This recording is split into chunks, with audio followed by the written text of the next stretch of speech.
Hello friends, स्वागत है आप सभी का हमारे YouTube channel Krishna classes Bijnor में। और आज हम जीके में संविधान का टेस्ट लगाने वाले हैं, जो कि बहुत ही महत्वपूर्ण क्वेश्चन है इसमें। तो आज का पहला क्वेश्चन इस प्रकार है: निम्नलिखित में किसको संविधान द्वारा मौलिक अधिकारों को लागू करने की शक्ति दी गई है? निम्नलिखित में किसको संविधान द्वारा मौलिक अधिकारों को लागू करने की शक्ति दी गई है? तो मौलिक अधिकारों को लागू करने की शक्ति किसे दी गई है? तो इसका राइट आंसर होगा सर्वोच्च न्यायालय एवं उच्च न्यायालय को। इसका राइट आंसर होगा ऑप्शन नंबर डी, सर्वोच्च न्यायालय और उच्च न्यायालय को मौलिक अधिकारों को लागू करने की शक्ति दी गई है। नेक्स्ट क्वेश्चन नंबर 2: निम्नलिखित में से किस संविधान संशोधन अधिनियम को लघु संविधान मिनी कॉन्स्टिट्यूशन कहा गया था? तो मिनी कॉन्स्टिट्यूशन कहा जाता है 42वें संविधान संशोधन।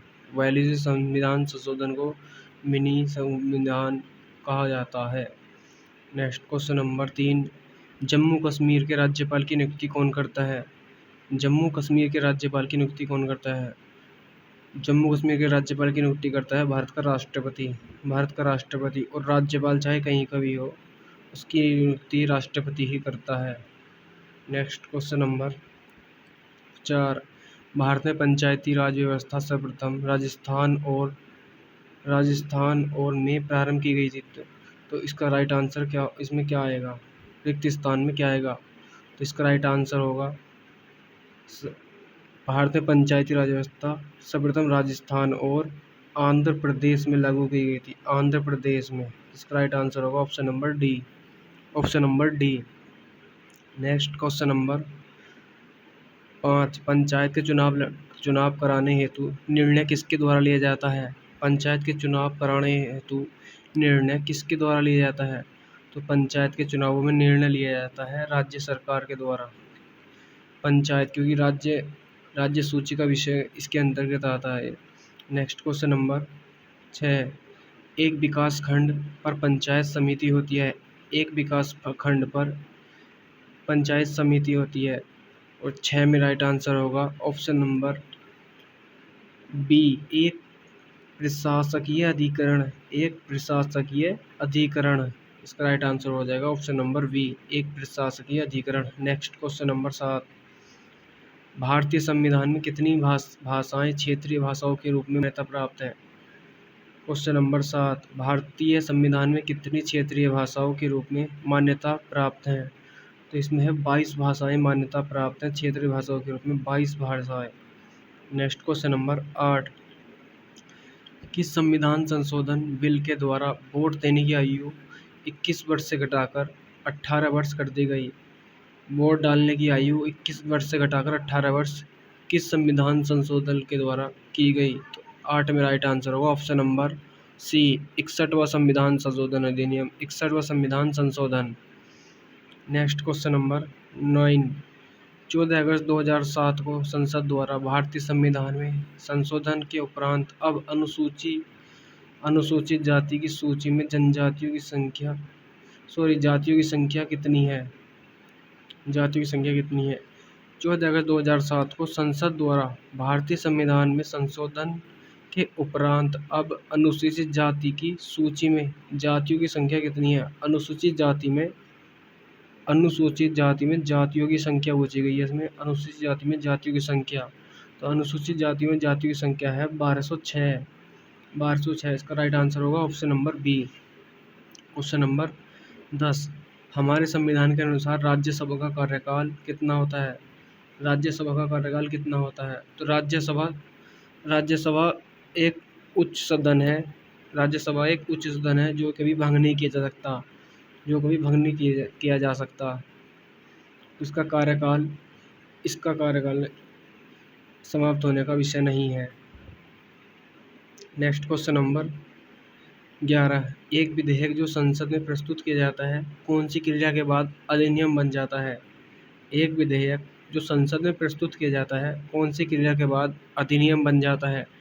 तो अधिनियम बन जाता है जब राष्ट्रपति अपनी सहमति या असेंट दे देता है। जब राष्ट्रपति अपनी सहमति दे देता है तो यह विधेयक अधिनियम बन जाता है। Next question number question number 12, एक गैर सदस्य के रूप में संसद के किसी एक सदन की कार्यवाही में भाग ले सकता है। एक गैर सदस्य के रूप में संसद के किसी एक सदन की कार्यवाही में भाग ले सकता है। मतलब इसका राइट आंसर होगा, 12 में राइट आंसर होगा ऑप्शन नंबर सी, महान्यायवादी एक गैर सदस्य के रूप में भी संसद के किसी एक सदन में कार्यवाही के रूप में भाग ले सकता है। महान्यायवादी। Next question number 13, Shrimati Pratibha Patil भारतीय गणतंत्र के रूप में राष्ट्रपति के रूप में क्रम क्या है? तो इसका प्रतिभा पाटिल का क्रम है, श्रीमती प्रतिभा पाटिल का क्रम है, इसका क्रम है 12वां क्रम है 12वां। नेक्स्ट क्वेश्चन नंबर 14, भारत में चलित न्यायालय मोबाइल कोर्ट इनका मानसून सत्र ब्रेन चाइल्ड है। इनका मानसून सत्र क्या है? इनका मानसून सूत्र है। तो 14 में राइट आंसर होगा, डॉक्टर एपीजे अब्दुल कलाम।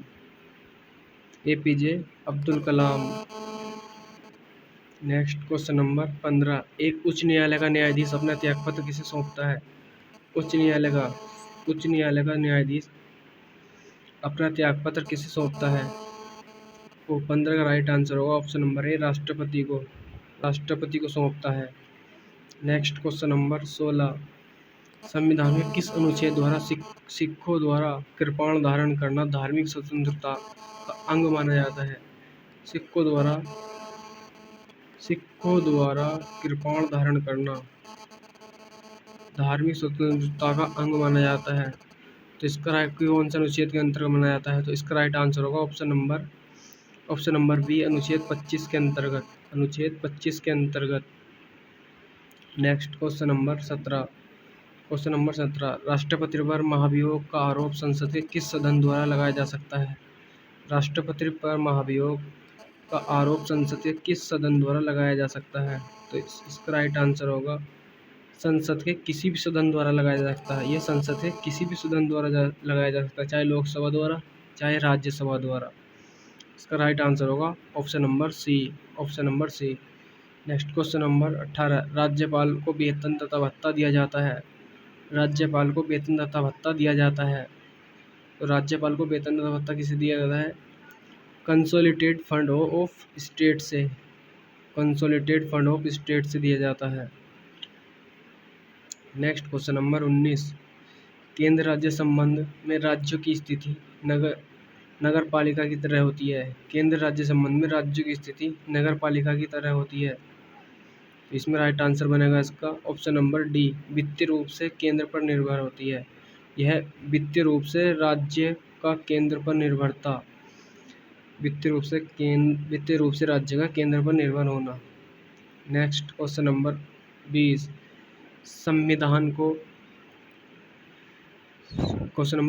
संविधान में हमारे राष्ट्र का उल्लेख किन नाम या नामों से किया गया है?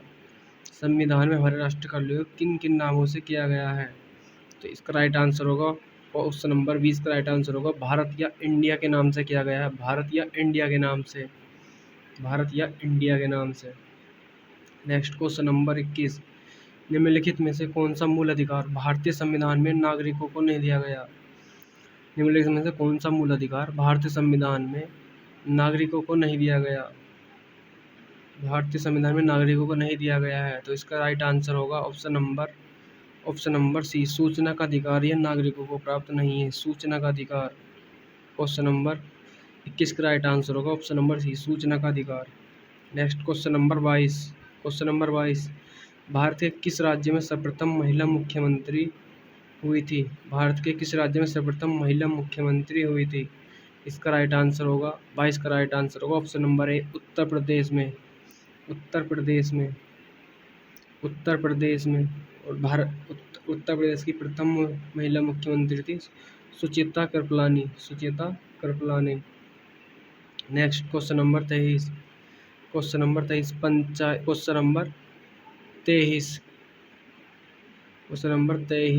पंचायतों को संवैधानिक दर्जा प्रदान किया गया है।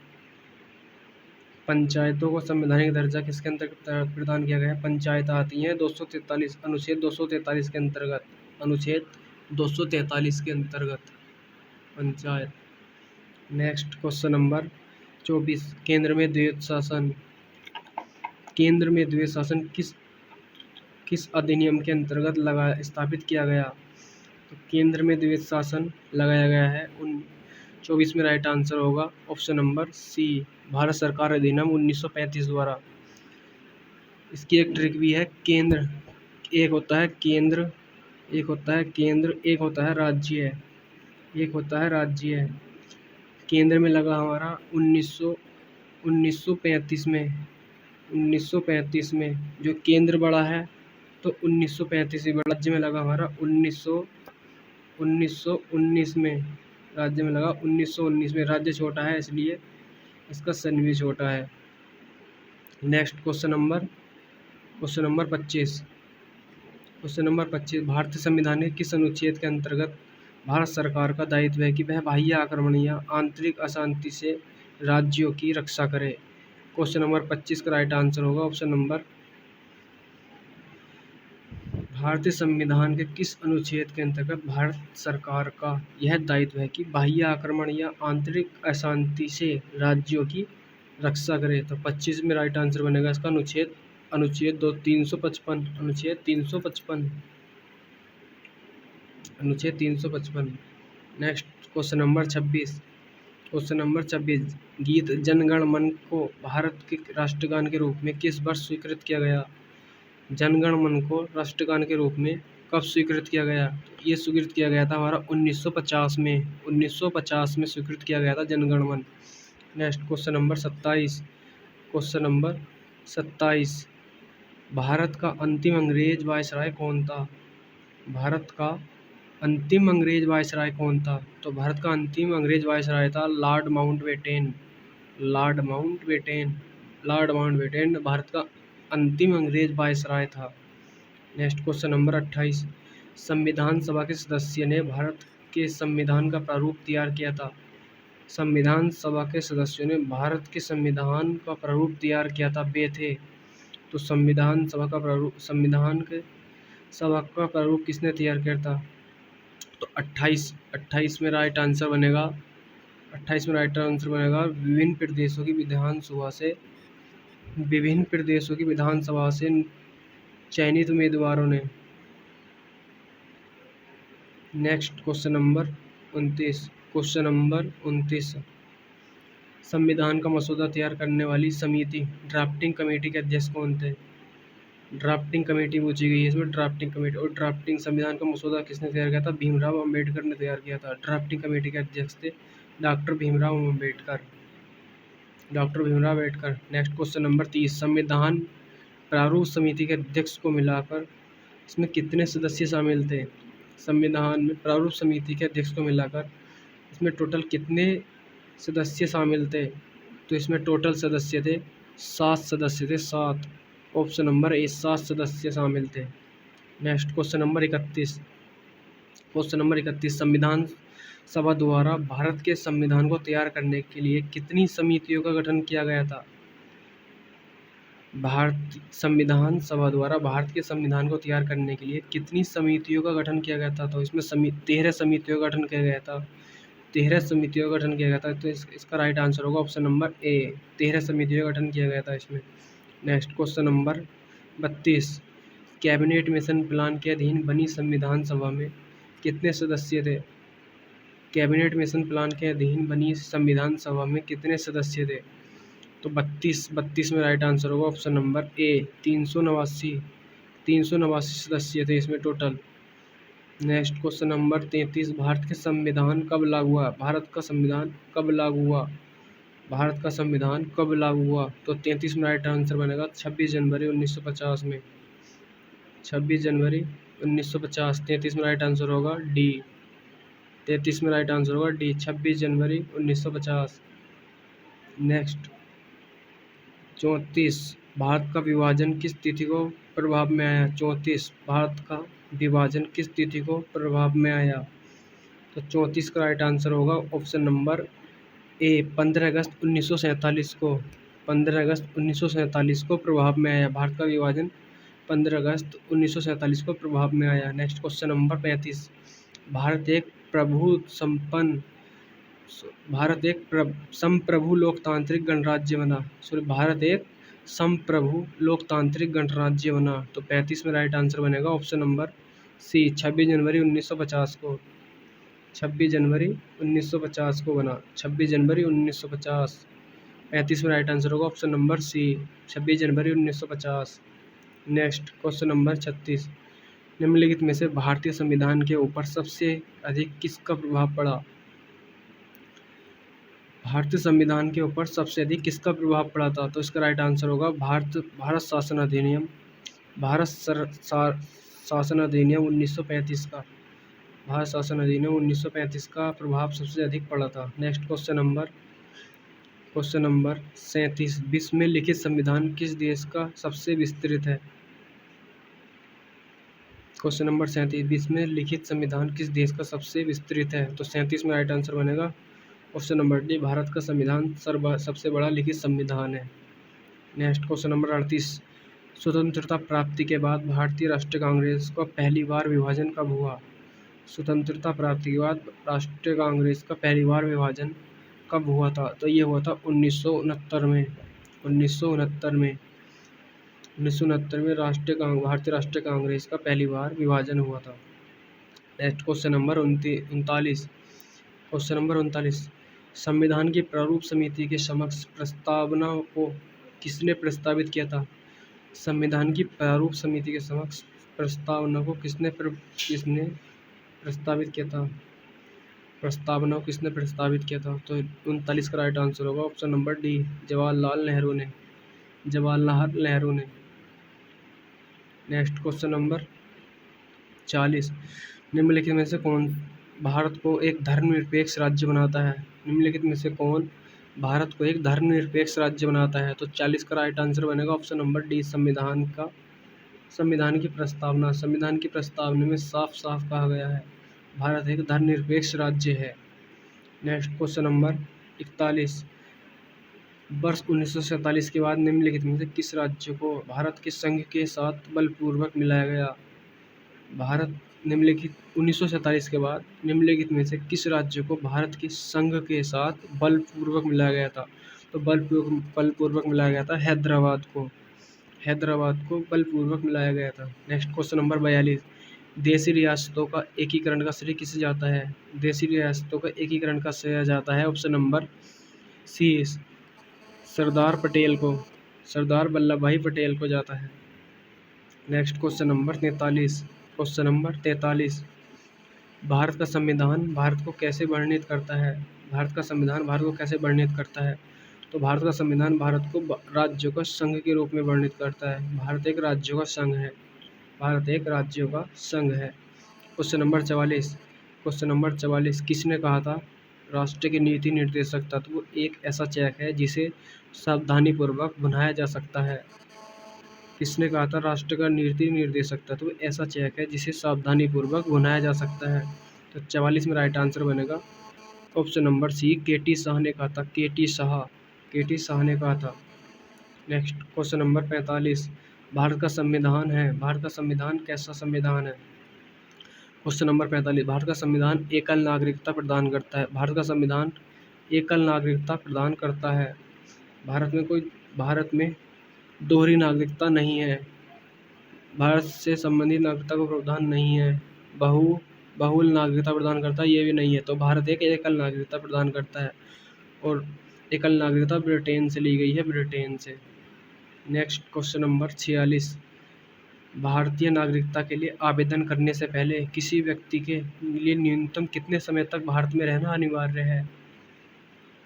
भारतीय नागरिकता के लिए आवेदन करने से पहले किसी व्यक्ति के लिए न्यूनतम कितने समय तक भारत में रहना अनिवार्य है? तो 46 का राइट आंसर बनेगा ऑप्शन नंबर डी, 10 वर्ष तक रहना अनिवार्य है। आवेदन करने से 10 वर्ष पहले रहना अनिवार्य है। Next question number 47। समान सिविल संहिता किस राज्य में लागू है? समान सिविल संहिता गोवा में लागू है। कॉमन सिविल कोड गोवा में लागू है। Next question number 48। नागरिकों के लिए समान सिविल संहिता किस अनुच्छेद में है? और समान सिविल संहिता अनुच्छेद में है अनुच्छेद 44 में समान सिविल संहिता कॉमन सिविल कोड अनुच्छेद 44। नेक्स्ट क्वेश्चन नंबर 49, किसकी अनुशंसा पर भारतीय संविधान में मूल कर्तव्यों को जोड़ा गया था? किसकी अनुशंसा पर भारतीय संविधान में मूल कर्तव्यों को जोड़ा गया था? तो मूल संविधान में कर्तव्यों को सरदार स्वर्ण सिंह समिति की रिपोर्ट पर जोड़ा गया था। सरदार स्वर्ण सिंह समिति की रिपोर्ट पर जोड़ा गया था। सरदार स्वर्ण सिंह समिति की रिपोर्ट पर जोड़ा गया था। Next question number 50। Question number 50, निम्नलिखित में से ब्रिटिश संविधान की किस विशेषता को भारतीय संविधान में शामिल किया गया है?